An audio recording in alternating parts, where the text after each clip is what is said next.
मित्रों, आज मैं आम के एक ऐसी किस्म के बारे में बताने जा रहा हूं जो शायद दुनिया का सबसे सुगंधित और सबसे लजीज आमों में गिना जाता है। इस आम का नाम गौरजीत है और इसको जो है बस्ती के हॉर्टिकल्चर डिपार्टमेंट के बंजरिया फार्म पर डेवलप किया गया था। गौरजीत का नाम जैसे ही आता है वैसे ही पूर्वांचल के ज़िलों में जो गोरखपुर बस्ती मंडल के ज़िले हैं वहाँ के लोगों के मुँह में पानी आ जाता है। सच बताऊं कि ऐसे स्वाद वाला, ऐसे सुगंध वाला और ऐसे सुंदरता वाला आम मैंने ना आज तक खाया है और ना ही देखा है। यह आम जो है औसत साइज का होता है, ना ही बहुत बड़ा होता है ना ही छोटा होता है। देसी आम से थोड़ा सा बड़ा होता है और बाज़ार में सबसे पहले इसकी आवक होती है। और आपको बता दूं, इसका जो रेट है दशहरी से लगभग 2 गुना ज़्यादा होता है। अगर दशहरी 40 रुपये किलो बिक रहा है तो ये आम 130 रुपये किलो बाज़ार में आपको मिलेगा। और इसकी जो खूबी है, यह देश का एकमात्र ऐसा आम है जिसको किसी भी रसायन से पकाने की ज़रूरत नहीं होती है। यानी जो खतरनाक रसायनों से आम पकाए जाते हैं और आपके सेहत के साथ खिलवाड़ किया जाता है, उस आम से अलग हट करके है। क्योंकि जैसे ही इस आम को तोड़ा जाता है, आम तोड़ने के 2 दिनों के अंदर पक जाता है। इसकी मिठास ज़्यादा होती है, इसलिए इसको डायबिटिक रोगी नहीं खा सकते हैं। तो गौरजीत एक ऐसी वैरायटी है जिसकी उपलब्धता, अभी पौधों की उपलब्धता बस्ती के हॉर्टिकल्चर डिपार्टमेंट में सबसे ज़्यादा होती है। लोगों को जो शिकायत रहती है कलर आमों को लेकर के कि वहाँ जाने के बाद पौधे नहीं मिलते हैं, गौरजीत की किस्म हर समय उपलब्ध होती है बस्ती हॉर्टिकल्चर डिपार्टमेंट में। इसके जो पौधों की ऊंचाई होती है औसत मध्यम ऊंचाई होती है। यानी देसी जो बड़े आकार वाले पौधे हैं उनसे थोड़ा छोटा होता है, लेकिन मध्यम आकार के पौधे होते हैं। इसलिए इन पौधों की जो रोपाई है वो 6 गुणे 6 मीटर से लेकर के 10 गुणे 10 मीटर पौध से पौध की दूरी और लाइन से लाइन की दूरी वर्गाकार में रखनी चाहिए। तो किसान भाइयों, जो गौरजीत है इसके ग्राफ्टेड पौधे ही आपको रोपने चाहिए, यानी कलमे पौधे ही रोपने चाहिए।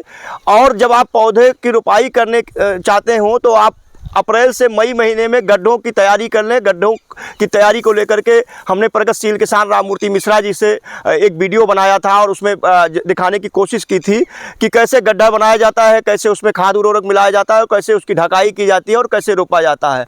पौधों के रोपने का जो सबसे उचित समय है जब मानसून की पहली बरसात हो जाए और ज़मीन की गर्मी निकल जाए, दूसरी बरसात होने वाली हो या दूसरी बरसात हो चुकी हो।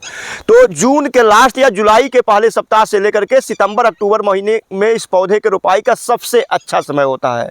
पौधे तभी रोके जब उसमें ग्राफ्टेड किए हुए कम से कम 3 महीने हो चुके हों, यानी 3 महीने पुराना ग्राफ्ट किया हुआ पौधा लगाएं। आप देख सकते हैं ये पुराना पौधा है। इस पौधे का जो है वो प्रूनिंग नहीं किया गया है क्योंकि घर में गांव में लगाया गया है और व्यावसायिक रूप से इसको नहीं, सिर्फ अपने खाने के लिए लगाया गया है, इसलिए प्रूनिंग नहीं किया गया इसमें।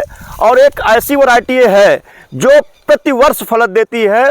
दूसरी किस्में जो है वो बहुत सारी किस्में हैं जो प्रति साल, जिसमें हर वर्ष उसमें फल नहीं आता है, लेकिन गौरजीत एक ऐसी वैरायटी है जो हर साल इसमें फलत आता है। और 1 महीने बाद आप छोटा देख रहे हैं, लेकिन 1 महीने बाद अगर बारिश हो जाती है तो बहुत जल्दी पक जाता है, लेकिन अगर बारिश नहीं होती है तो ये अब मई के लास्ट तक पकना शुरू हो जाता है। और आपको दोस्तों बता दूं कि जब मार्केट में बिना किसी रसायन या रंग में परिवर्तित आम दिखे और उठा करके आप सूंघ लीजिए, इस कच्चे आम को जैसे ही सूंघेंगे एक भीनी भीनी सी खुशबू, मदहोश करने देने वाली खुशबू आपको आती है। और जैसे ही सूंघेंगे एक अलग तरह की खुशबू आपको मिलेगी। अगर वो कहता है कि यह गौरजीत है तो आप बिना किसी संकोच के उस फल को खरीद सकते हैं, क्योंकि यही एक ऐसा फल है जो बिना किसी रसायन के, बिना किसी खतरनाक फल पकाने वाले रसायनों के प्रयोग किए पक जाता है सिर्फ तोड़ने के बाद। और स्वाद तो वह लाजवाब है कि आप एक बार खा जाएंगे तो सारे आम, चाहे वो कलर्ड आम हो, चाहे दशहरी हो, चाहे जर्दालू हो, चाहे कोई भी आम हो, सारे आमों का स्वाद भूल जाएंगे, सारे आम भूल जाएंगे।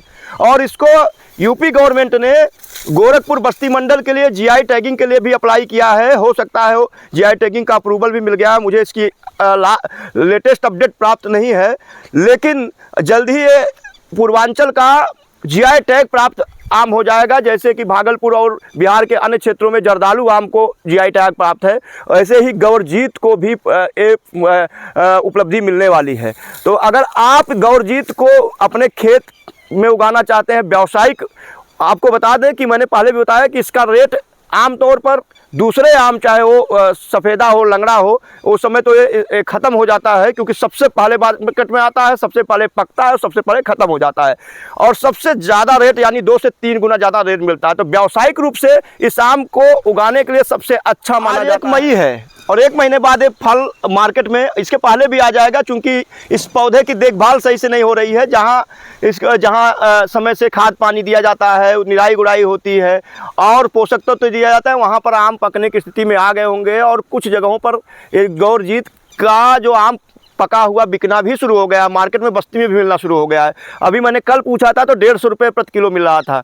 और आप सोच लीजिए कितना महंगा आम, इतनी खूबसूरत आम और स्वाद और सुगंध के लिए पूरी दुनिया में विख्यात। तो अब देर मत करिएगा, रंगीन का पीछा छोड़िए, कलर आम का पीछा छोड़िए, दशहरी का छोड़िए, जर्दालू का छोड़िए, सफ़ेदा का छोड़िए, नीलम का छोड़िए, अल्फांसो का छोड़िए, सिर्फ और सिर्फ अपनी खेत में सिर्फ और सिर्फ इस आम को रोप देंगे तो सारे आम भूल जाएंगे। तो आज ही गौरजीत रोपिए और आम का आनंद लीजिए, फलों के राजा आम का आनंद लीजिए। अचार खाइए, पका हुआ आम खाइए, आम का पना खाइए, आम कलाकंद खाइए, जो भी इससे बनाना चाहेंगे सब कुछ आपके लिए है। तो अब की बार जून में की पहली बरसात के बाद और सितंबर के पहले इस आम को बस्ती से सरकारी रेट पर आप खरीद करके जरूर ले जाइएगा। इसकी उपलब्धता पूरे साल रहती है बस्ती जनपद में। तो गौरजीत से जुड़ा वीडियो कैसा लगा जरूर बताइएगा दोस्तों। ऐसे ही वीडियो के साथ फिर हाजिर होऊंगा। अगर वीडियो अच्छा लगे तो मैं पहले नहीं कहता था, लेकिन अब वीडियो में मैं कह रहा हूं कि इसको शेयर और कमेंट जरूर करिएगा, क्योंकि इससे हमारे अच्छे वीडियो दूसरे लोगों तक, अच्छे बागवानों तक पहुंचते हैं। और जितनी ज़्यादा होगी बागवानी होगी, उतना ज़्यादा आपको मार्केट में आवक होगी और फलत मिलेगी। बहुत बहुत धन्यवाद।